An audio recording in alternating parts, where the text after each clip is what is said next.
everybody, Adam here. So I am sorry to announce that of course the headline for this video is a clickbait headline. If you followed my content for very long, you'll probably know what I'm going to say, which is essentially just that there is no perfect exercise program that is going to make everybody around the world jacked and strong and, capable of transcending gravity. However, what I wanted to talk about today was simply why that is. Why is it that we don't have a perfect program? Why is it that there's just no perfect program that's going to work for everybody? As always, before we get started, don't hesitate to smash that like button. Smashing the like button levels up the channel, helps out with the YouTube algorithm, and of course it puts you one step closer to having very jacked fingers. So it's a win-win, obviously. As a reminder, I am still taking on clients, so if you're interested, don't hesitate to click on the link below and go ahead and apply. So why is it that there's no such thing as a perfect program? One thing that's important to understand is that basically up until very recently, sports science was just not very developed in many parts of the world. Even more recently, it's still really not very well funded compared to things like medical research. And so very often, there's just all kinds of topics that we don't have good research on, period. It's like, hey, maybe we managed to get 1 or 2 studies done. Maybe they're crappy studies, maybe not. Maybe we just need a lot more studies done to actually validate that we've actually got good data. And it's also very hard to do something where it's like comparing the 90 million unique different ways that people do training and do programming for exercise out there, because it's just such a complicated thing. Human bodies are an incredibly complex system, and then, there's just numerous ways that you could put together a program that's going to affect that human body, and the end result is that we don't have a lot of things where it's like, hey, 5x5 versus 5-3-1 versus, whatever. We don't have direct research that compares most programming simply because that would just be way too hard to do, way too costly, way too expensive, and it just wouldn't really give us very good data. However, what research has generally shown us is that basically most kinds of programs are roughly similar in terms of kind of the effects that they have, so long as the main important thing is that they are improving training volume in terms of the number of challenging sets over time, which is to say that over time, you are increasing the amount of work that you are doing because, you're getting better results, you're training, your body is getting more used to that kind of training. You have to train harder and harder to keep seeing results. And it's also really funny because a lot of classic programs really don't do this to much extent. They kind of give you a certain program and then you run through it. It lasts, 1 month, 2 months, 4 months, whatever. And then once you're done with it, it's basically just like, okay, well now you're expected to be stronger. So you bump up your training maxes a bit and you basically do the exact same thing over again. And of course, that's going to plateau at some point because you're simply not adding more training volume. And so, of course, what do you do when you plateau on that program? Well, the answer is usually, hey, you're not doing it right, or hey, you need to take, a little bit of a deload and then repeat it. But, it's just not really solving the problem. The problem is that the program needs to actually be adding more volume over time, as opposed to just making you do all the same stuff repeatedly, just trying to go a little bit heavier every time until you naturally hit a plateau and everything just gets way too hard, way too grinding, and you end up failing. So at the end of the day, a lot of the programs that we have are based not necessarily on good, rigorous science. They're really just kind of based on things that people thought worked well. Basically, a particular coach would put together a program, they would tweak it, they would test it over a long period of time, and, it might work really well for, basically them and their athletes or whatever the case is.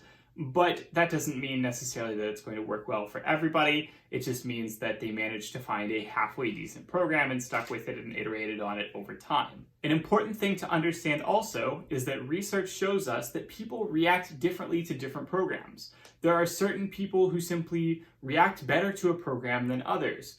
We don't really know why this is. We don't really have the science to explain why a person who, might do very poorly on one program might do very well on a different program. It's very unclear, but there are all kinds of different variations between people that can help to explain this. So basically your body type.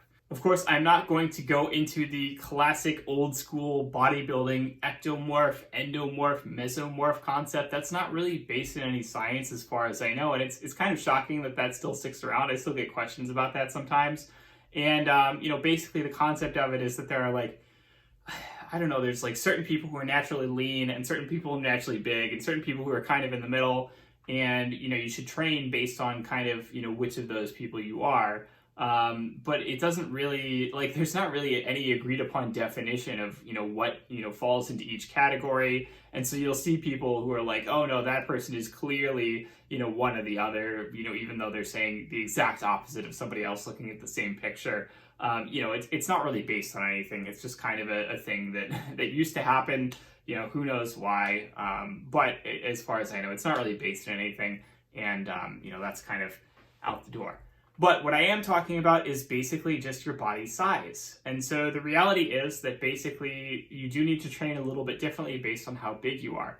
So typically lighter lifters are going to basically recover very quickly. They're going to be able to tolerate more training volume as a result. But that also means the kind of flip side of that is that because they are capable of training with much higher volumes, and they have to train with much higher volumes.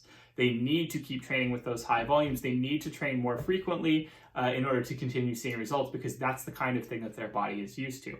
Conversely, you take something like a super heavyweight powerlifter, strongman, bodybuilder, that kind of thing. These folks may have very slow recovery times, and they may be able to really trash themselves with workouts. Like they might do one hard workout and really take more than a few days to recover from it, simply because they have so much muscle mass to work with, it takes longer for them to recover. They may need to train with slightly less volume simply because, it's just their bodies react differently to the same kinds of training. Some people are also what I would call more strength or endurance adapted. So, an endurance adapted athlete would be, for an example, a long distance runner. You take a long distance runner, you make them do lifting, they're going to have naturally just more endurance. They're going to be just generally more durable than, say, for example, a power lifter who is used to working with just a few reps at a time. And so the end result is that does also kind of dictate, alongside your body type, just kind of how you have to train. People who are naturally just very, very, very strength focused are going to need to train with fewer reps per set. And if they try and do high rep sets, they're going to get exhausted and it may not do very much for them. Likewise, you take someone who's very endurance adapted, you could say, see them doing really well, 10, 15, 20 reps on a given weight, and then you add, 10 pounds, 20 pounds, and suddenly they can barely do a couple of reps. And that's because, again, they just have much better adaptation for endurance as opposed to strength. So you add weight to the equation and they sort of, drop off much quicker compared to somebody who is more strength adapted. You add weight to their program, easy, but if you add endurance to their program, not so easy. So likewise, that kind of just dictates how you need to train. And it's interesting because that's kind of a chicken or the egg situation, right? It's a situation in which that's something that you can control. If you spend a lot of time doing endurance-focused training, your body is going to be more like that anyway. And so, of course, the end result is that you have to train more like that to continue seeing results because your body's just not used to doing that different kind of training. So it's kind of an interesting one because that one is something that is not necessarily genetic or necessarily related to your physiology. It may just have a lot more to do with the kinds of training that you're used to. Another important thing to understand, of course, is that your needs change as you get more advanced. That's a pretty simple statement to make. People who are beginners, they cannot handle very much training, but conversely, they adapt very robustly to the amount of training that they do. So they don't need a lot of volume to progress. If you give them a ton of volume, they're going to struggle. But at the same time, they're going to adapt very strongly to that volume because they're beginners. They're going to adapt pretty strongly to anything. Conversely, if you take a super advanced lifter who's been training for a very long time, chances are that they can tolerate a much greater amount of volume than a beginner lifter simply because they have gotten their bodies used to it with lots of training. And of course, over time, they have been progressing the amount of volume that they are doing in their workouts.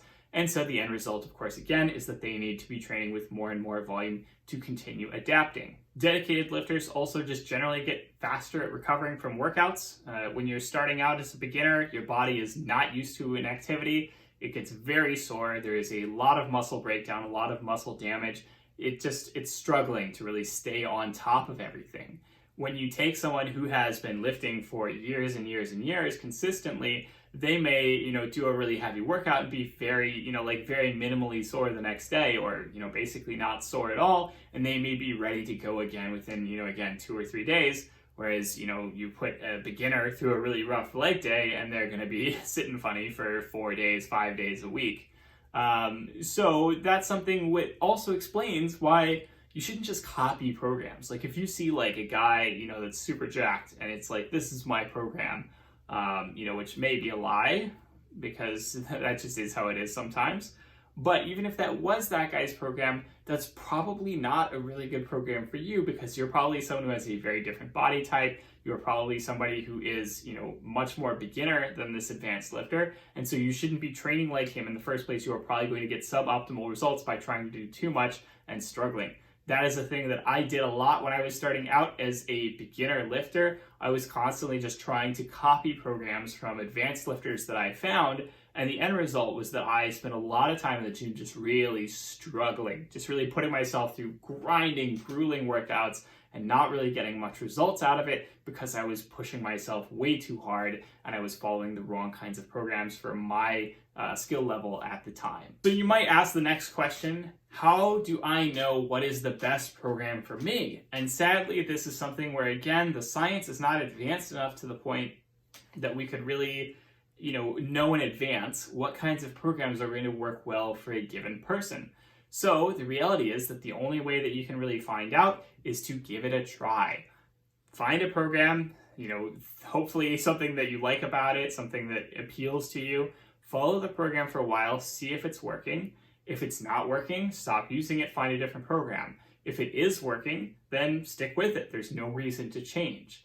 And it's also something where, of course, it takes a little while for the effects of a program to really become clear. Very often, something that happens is that people do the classic program hopping, which is to say that they do a program for a month or two, they're not really seeing results, they skip, they move on to a different program. It really does take a longer period of time for a program to really start showing results. It really takes something more like 4 to 6 months to really see serious results, especially if you are somebody who is in that intermediate advanced lifter category where you've been lifting pretty consistently for maybe a year or two. You take a little bit longer to see results. So, doing it short term, expecting to see results every single month is not necessarily going to be a good idea. Instead, you want to be focusing on seeing your volume improve from month to month, even if necessarily your strength or your muscle mass is not necessarily following suit at the time, which may be due to other factors beyond your control. Point is, you want to stick it out long enough that you're actually seeing results, which is often a little bit longer than most people really stick out programs, which is where the program hopping phenomenon comes in. An important thing to understand also is that at the end of the day, any program that you find on the internet anywhere is going to be a mass market program. It is going to be a program that is designed to appeal to basically as many people as possible because that's how it works. The success of a program that you find online, the success of a program like, for example, Starting Strength, is that it appeals to a broad variety of people, but that necessarily means that it is not going to be best for everybody simply because it is not tailored to their needs and their specific circumstances. It is designed to be as general as possible. So in the long run, you typically need to figure out how to design a program that is going to work for yourself, or you need to find a coach who can do that for you, because you're just not going to see optimal results if you keep following these mass market programs. They are simply not designed for that in the long term. They're designed to work well. They're designed to work well for a variety of people. They're not designed to be the perfect program for you. Again, copying other athletes' programs, also not a great idea because you're copying a program that they tailored to their own individual needs. However, I think that it can be a useful thing if, for example, you look at a bunch of bodybuilders that you admire their physiques, you kind of, compare all of their programs, kind of try and see what they do in common, kind of what things that they do that seem to be kind of the baseline important things, and then kind of use that to structure, okay, what should I put in a program that I'm designing for myself? You should use those kinds of programs as learning purposes, as just basically, some fuel to understand, not so much so as something that you should just copy verbatim for yourself, because that's not going to work out very well. So that is it for today's video. As always, do not forget to like, comment down below, subscribe. Tell me what you want to see in future videos. I will see you all next week. Have a good one.